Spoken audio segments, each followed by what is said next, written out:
वंदे मातरम। इस वीडियो में हम भिन्न का गुना एवं भिन्न का भाग सीखने वाले हैं। जो भी आपका डाउट होगा भिन्न के गुना और भिन्न के भाग से रिलेटेड सारा क्लियर हो जाएगा। वीडियो बस पूरा जरूर देखिएगा। आइए शुरू करते हैं। तो सिंपल भिन्न का गुना में आपको दो मेथड याद रखना है। सिंपल मेथड ये है कि आपको क्या करना है, अंश से अंश में गुना कर देना है और हर से हर में गुना कर देना है। अगर दो भिन्न दे दिया रहे गुना करने के लिए तो क्या करेंगे, अंश का अंश में गुना कर देंगे और हर का हर में कर देंगे। और ये तो पता ही होगा ना कि a में b से गुना करें, मतलब कि कोई संख्या से गुना कीजिए फिर उसको पलट के गुना कीजिए, तो वो दोनों क्या होते हैं, बराबर ही होते हैं। मतलब मल्टीप्लीकेशन जो होता है वो क्या होता है, कॉम्यूटेटिव होता है, क्रम विनिमय होता है। देखिए क्वेश्चन ये है 5/7 गुना 4/9, इसको गुना करना है। तो हम आपको क्या बताएं मेथड, अंश का अंश में गुना कर देंगे, हर का हर में गुना कर देंगे। तो कर दीजिए, 5 में 4 से गुना कीजिए 20, 7 में 9 से गुना कीजिए 63, आंसर हो गया। अगला क्वेश्चन 25/35 गुना 32/16, तो हम क्या बताए हैं, अंश से अंश में गुना कर देंगे, हर से हर में गुना कर देंगे। लेकिन ये भी तो हम आपको बताए हैं ना कि कोई भी फ्रैक्शन दिया रहे तो आप उसको सेम संख्या से ऊपर नीचे भाग कर सकते हैं। यानी क्या कर सकते हैं, कटा सकते हैं उस फ्रैक्शन को, उस भिन्न को आप छोटा रूप कर सकते हैं।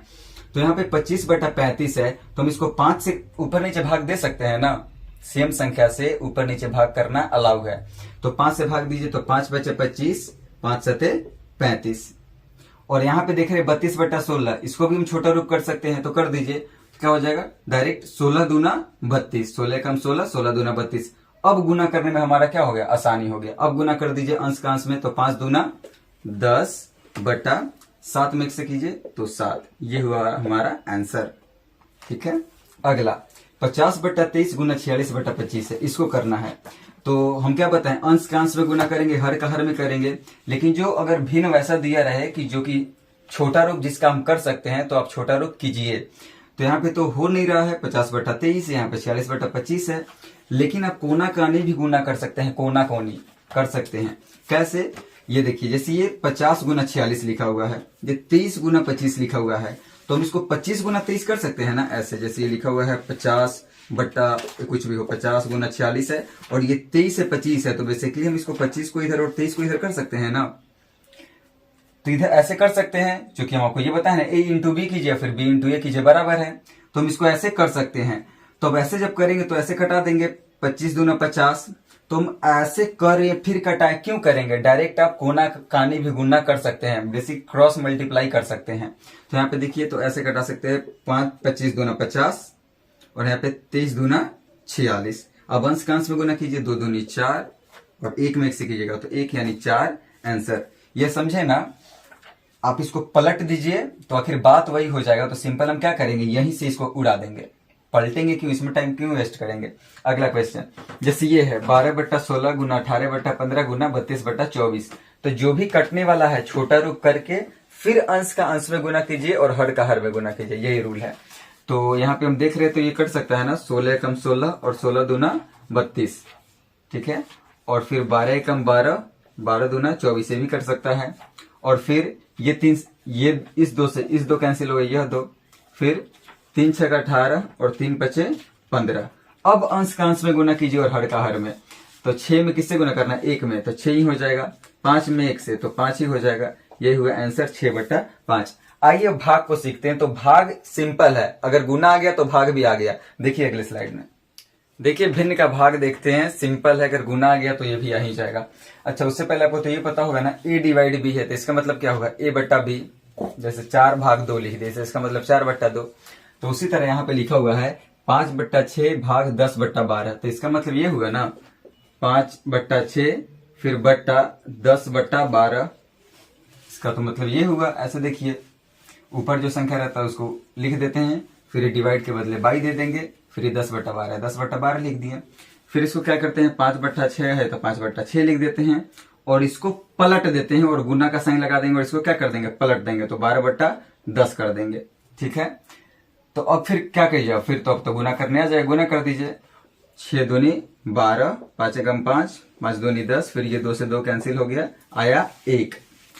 तो अब मेरे कहने का मतलब है कि ये जो भी आपको भाग देना, आपको ऐसे नहीं लिखना है। सिंपल आप क्या कीजिएगा, 5/6 है तो 5/6 लिख दीजिएगा, भाग है तो इसके बदले में गुना कर दीजिएगा और इसको पलट दीजिएगा। तो 12/10 सिंपल, बस डायरेक्ट आपको ये स्टेप लेना है, इसको मत कीजिएगा, ठीक है। अब सिंपल ऐसे कर दीजिए तो कितना आ जाएगा, 1 आ जाएगा। अगला क्वेश्चन, तो अगला क्वेश्चन में बस वही हम बस ये बताना चाह रहे थे कि बट्टा का बट्टा हो तो इसको कैसे बनाते हैं, पलट देते हैं। तो आखिर ये भी क्या है, वही लिखा हुआ है, तो सिंपल क्या करेंगे, इसको वैसे ही लिख देंगे, भाग की जगह गुना देंगे और इसको यहीं पे पलट देंगे। अगला क्वेश्चन है 12/16 डिवाइड 4/36 डिवाइड 25/50, तो इसको कैसे करेंगे, तो शुरू का जो भी भिन्न हम वैसे ही लिखते हैं। तो 12/16 है, 12/16 वैसे ही लिखेंगे, फिर भाग के जगह क्या कर देंगे, गुना, अब इसको पलट देंगे 36/4, फिर भाग है तो गुना, इसको पलट देंगे 50/25। अब कटा दीजिए जो कटने वाला है, तो ये कट सकता है 25 दूना 50, 4 9 36, ये कट सकता है, फिर ये कटाइए 2 8 16, फिर 4 दूनी 8, 4 3 12, फिर कितना हो जाएगा, फिर अब अंश में गुना कर दीजिए, 3 9 27 और बट्टा 2, ये हो गया इसका आंसर। अगला ये क्वेश्चन है 6 डिवाइड 5 डिवाइड 4, तो ये कैसे बनाएंगे, तो इसके बट्टा में कुछ नहीं, इसका मतलब क्या है 1 है, सबके बट्टा में कुछ नहीं मतलब क्या है 1 है। कितना लोग ये क्वेश्चन गलत करेंगे, तो हम क्या बताए हैं कि जो भी शुरू में रहे उसको वैसे ही लिखना है और भाग की जगह गुना देना है और इसको पलट देना है, यानी 1/5, फिर भाग आया, गुना दीजिए, इसको पलट दीजिए, यानी 1/4। अब जो कटने वाला उसको कटाइए, नहीं तो अंश में अंश का गुना करिए, फिर हर में हर का और लिख दीजिए। तो कोई कटने वाला है, 2 दूनी 4, 2 3 6, अब नहीं कटेगा तो सिंपल हर में गुना कीजिए 3 और अंश में हर में कीजिए तो 5 दूनी 10, सिंपल लास्ट में बस काट कूट के अंश में गुना कर देंगे और हर में कर देंगे, तो 3/10 आंसर। बस सिंपल यही था, गुना और भाग सेम है, आपको बस यही ध्यान रखना है, जो भी कटने वाला हो उसको काट देना है, फिर अंश में गुना कर देना है, हर में गुना कर देना है, हो गया। देख लीजिए इस वीडियो में जितना बताया गया है, अगर आप उसको अच्छे से देखे हैं तो बस इतना ही था, इससे अलग कुछ नहीं आएगा। जो भी क्वेश्चन आएगा बस आपको ये मेथड ध्यान में रखना है, सारा क्वेश्चन सॉल्व हो जाएगा। नहीं सॉल्व हो रहा है तो कमेंट आगे कीजिएगा कि हाँ हमसे ये क्वेश्चन नहीं हुआ, डेफिनेटली होगा। चलिए अगली वीडियो में मिलते हैं, जय हिंद।